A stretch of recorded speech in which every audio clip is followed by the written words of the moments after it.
Good afternoon, everyone, and welcome to Activate Innerstanding.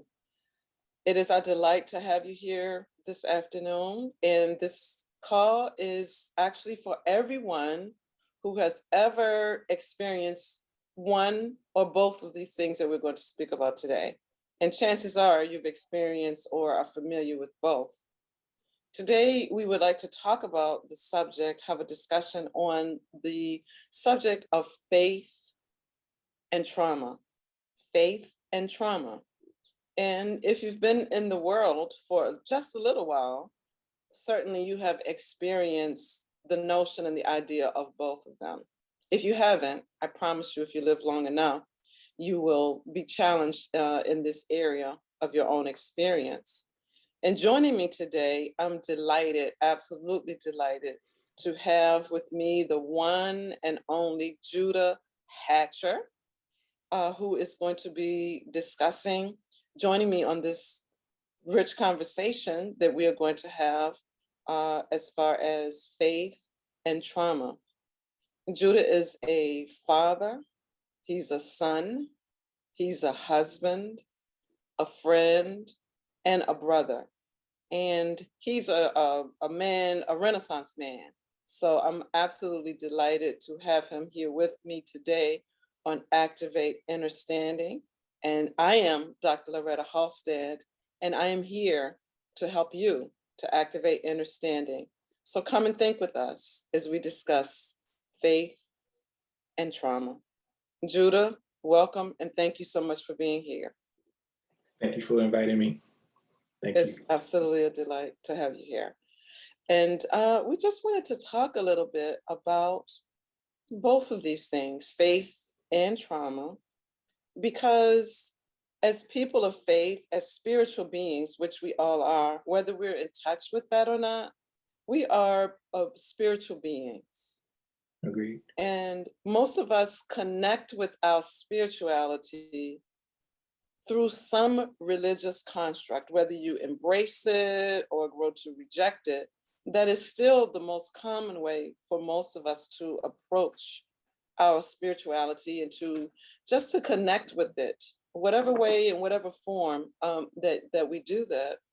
And what happens along the way, usually there are themes that are very similar to it. The notion that there is a higher being or God or higher power or something that's larger than you or I. And we connect to that depending on our own religious traditions usually, or our introduction into how we understand the world and ourselves being in the world. And with that higher power, emphasis is going to be on the word power. So we feel that God or the universe or the higher being or Jesus or however it is that we frame that has power. It's almost it's implied and understood that this being has power, because if he or she doesn't have as much power as we have, then what's the point, right? So for most of us, we think about God as having the power, not just the power, but all of the power. And so as we go through life, there are things that we come up against in this life that can easily confuse us as we think about, wait, if you have the power to do all things, and you are, the other thing that's very present is that this is a loving presence and a loving power. You are all love and all powerful. Why am I having this horrific experience? Why am I having this pain? Why am I experiencing this ultimate good in what feels like an evil way?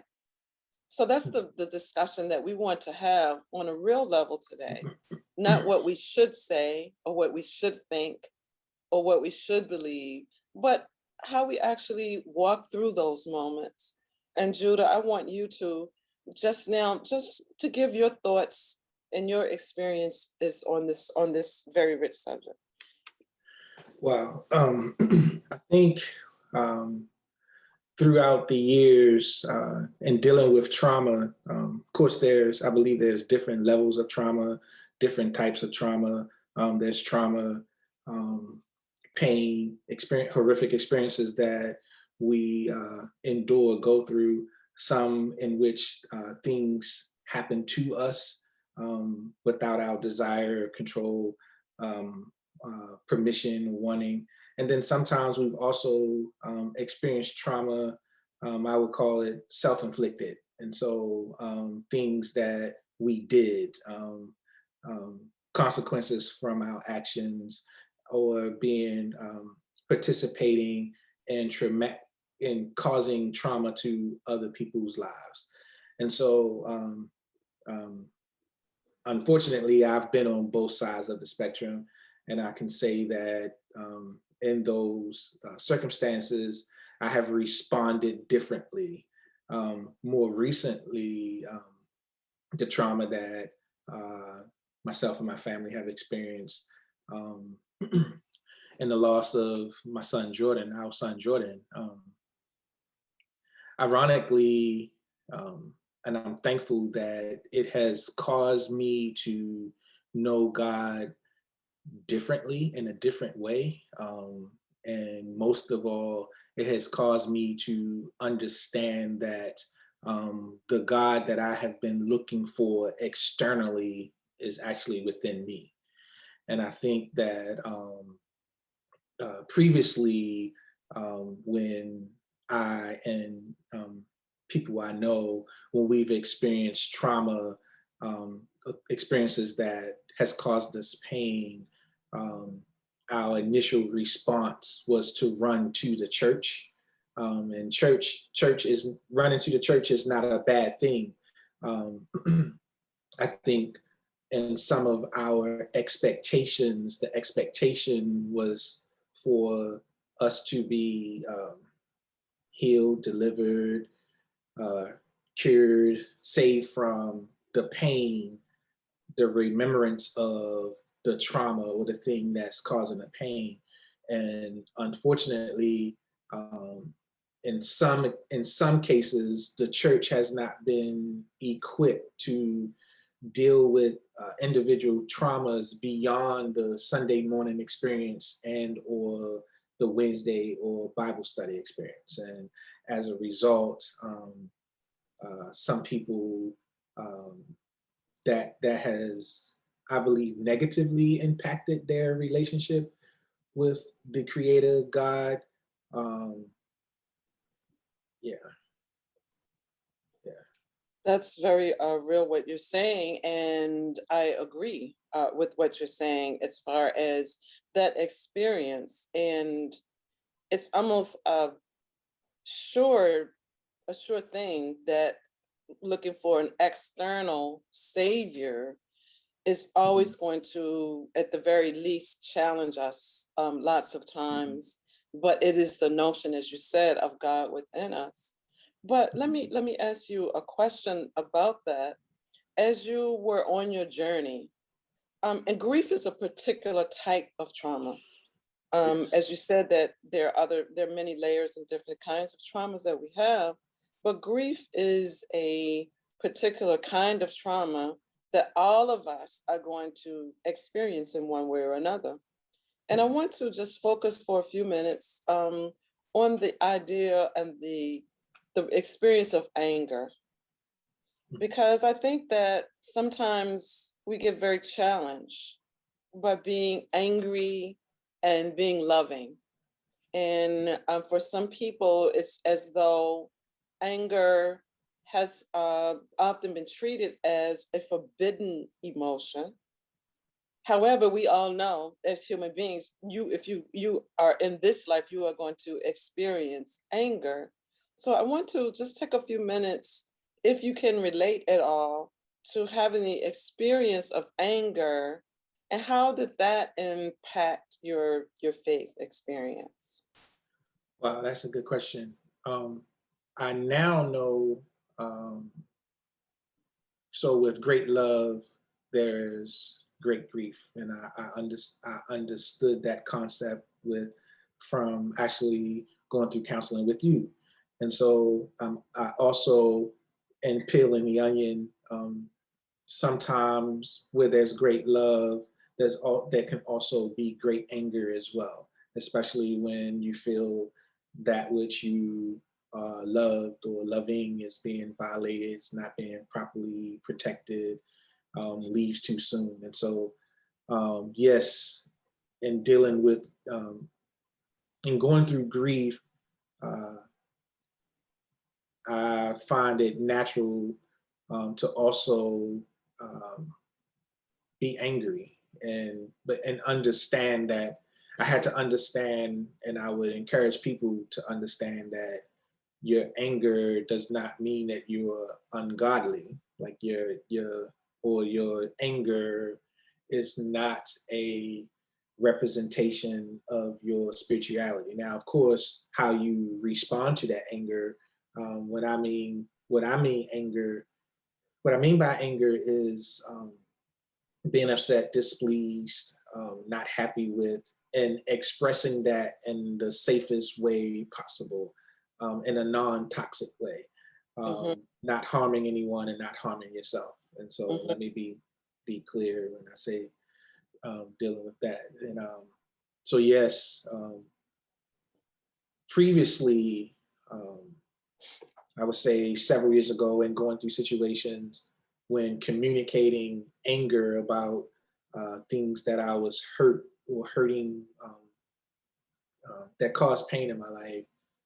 The minute you express anger, your spirituality is questioned. Your spirituality, and this one of the forget it, Yeah. and let Yeah. the Lord just wipe it away. And that sounds great, but our brains aren't our brains doesn't allow us to just instantly, well, I should say a normal functioning brain does not allow you to just forget stuff, and so Yes. sometimes the uh out of love, in the church, sometimes it's just, oh, forget it, forget it and move on, and forget it and let the love of God overtake you.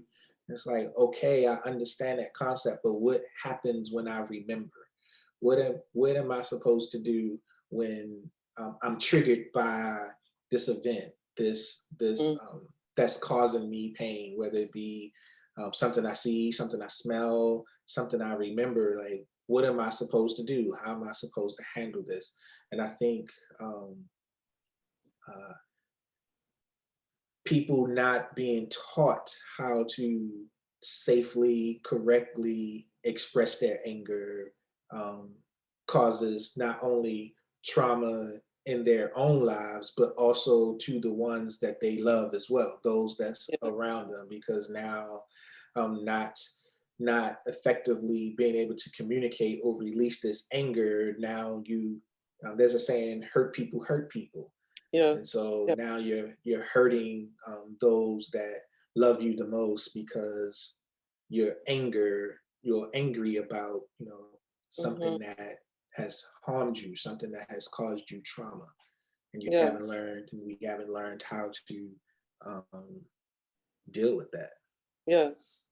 I think that's great what you're saying. I really thank you and appreciate your transparency in this area with anger, because and I know, and we're not, this is not an indictment on church or mosque or synagogue Right. or any of these things, but we speak about what we're most familiar with, and I think that it's something that probably transcends most religious models and spiritual models, because as quiet as it's kept, I would submit that on one level or another, anger is a part of our spirituality.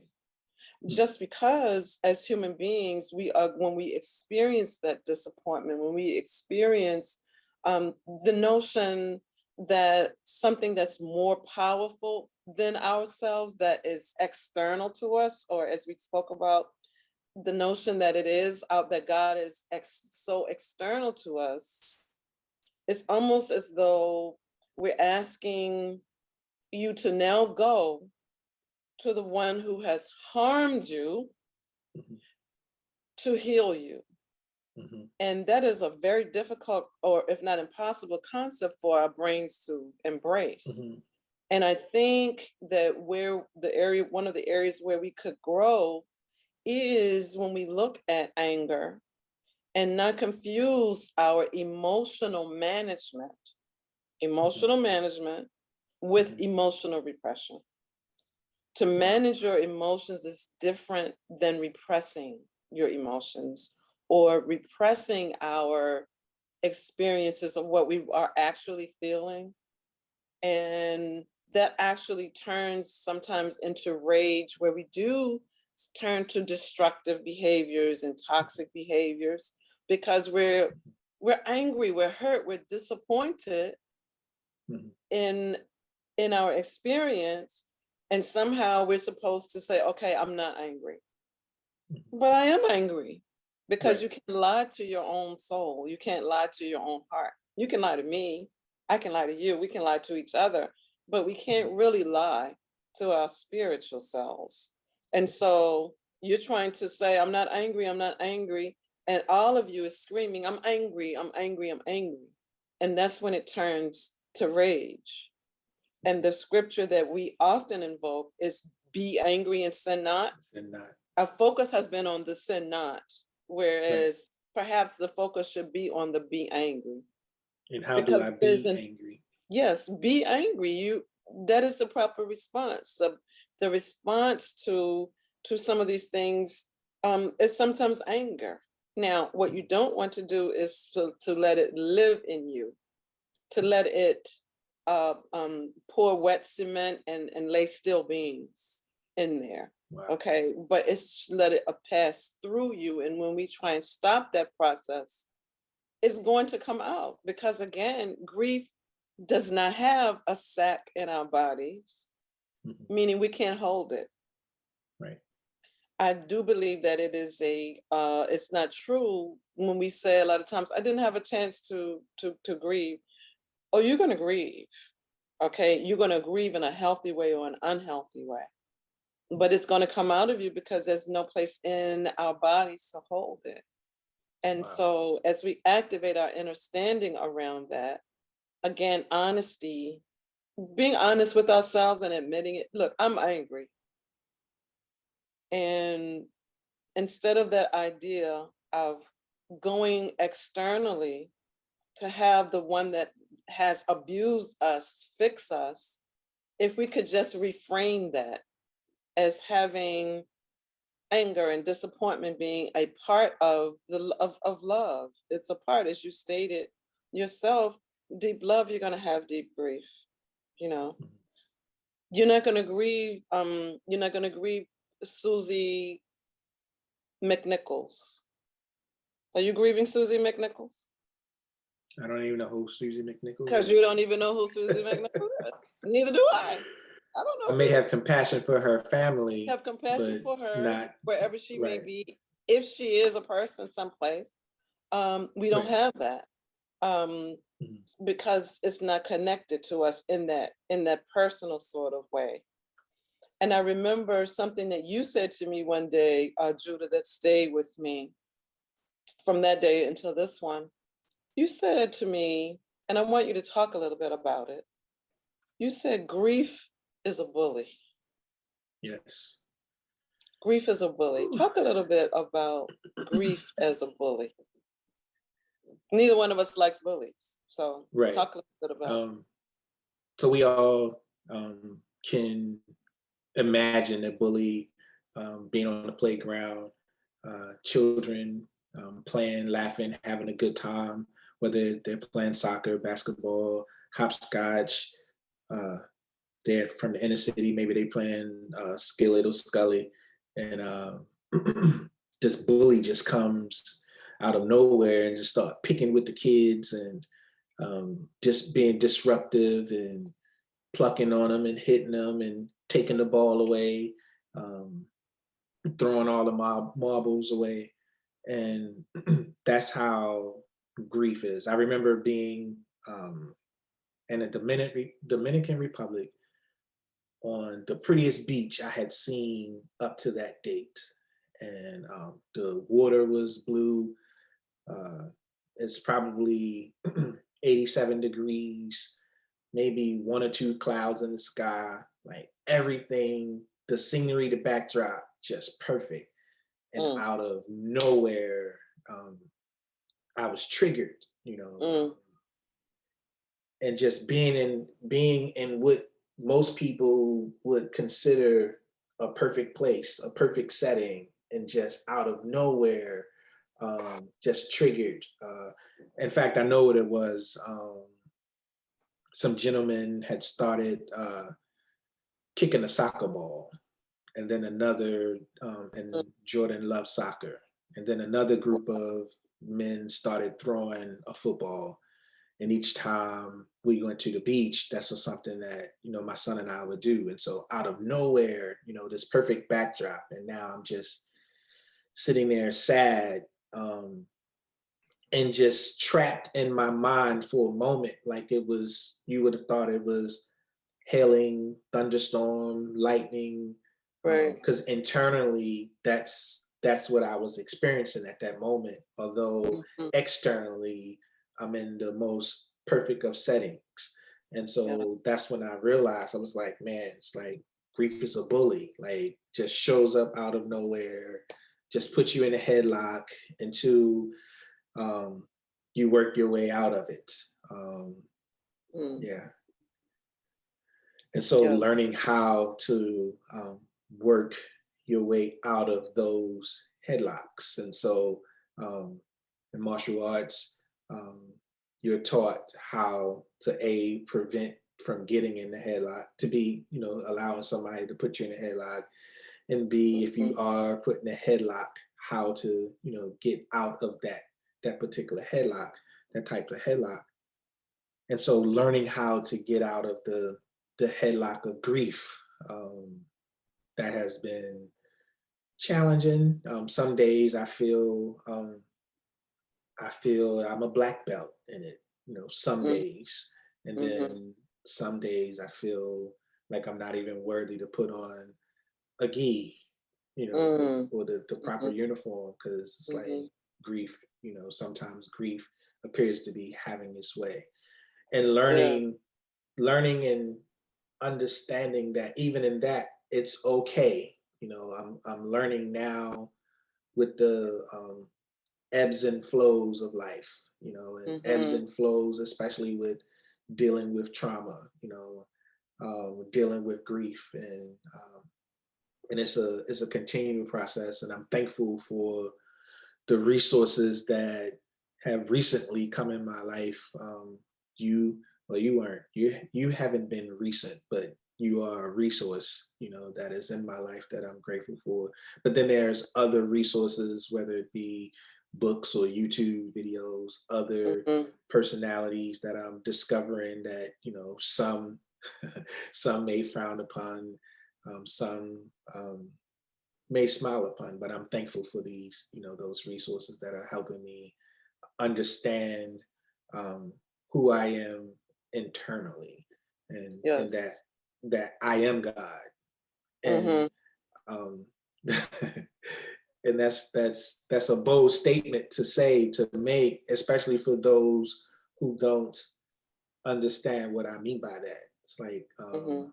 I'm not saying that I am the creator of all, but I know that I am a creator.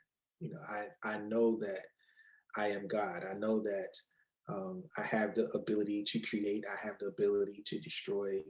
Um, I know that, and with that understanding, um, comes, a great responsibility. And so I Absolutely. remember Yes. talking to you one time, and you and I we were going back and forth with something, and it came up with, most people are always quick to bang on their chest about their rights, but very few people are willing to accept the responsibilities that come with their rights, I and, remember that. um, Yes. yeah. And so understanding that, learning and understanding that, um, while I believe and I submit to the creator that most know as God, call him God, others call him Allah, and this God having many names. I also understand that I am God, and that power, that force lives within me. But I also have a responsibility to govern myself accordingly. Absolutely. And now that you have successfully gotten me into trouble, I want to say, I want to say thank you. And just to let everyone listening know that this is part one. And for the next part of this conversation, we are going to pick up right here where Judah is leaving off when he was speaking about being in the Dominican Republic. And I want to leave you all with a question, and Judah and I will pick up here next time. The question is, what do you do with pain when you're in paradise? Wow. What do you do with pain when you are in paradise? And Wow. we're going to pick up this discussion. This is going to be a series. We all know that this pandemic season, and before this, but the pandemic has given us great opportunity to walk in our responsibility, Judah, to speak to the realities of grief. We've spoken about a little bit. This is just an appetizer. We're going to delve more deeply around this subject of faith and trauma. And for those of you who have looked at grief at all, we know that anger is typically one of the early stages of grief.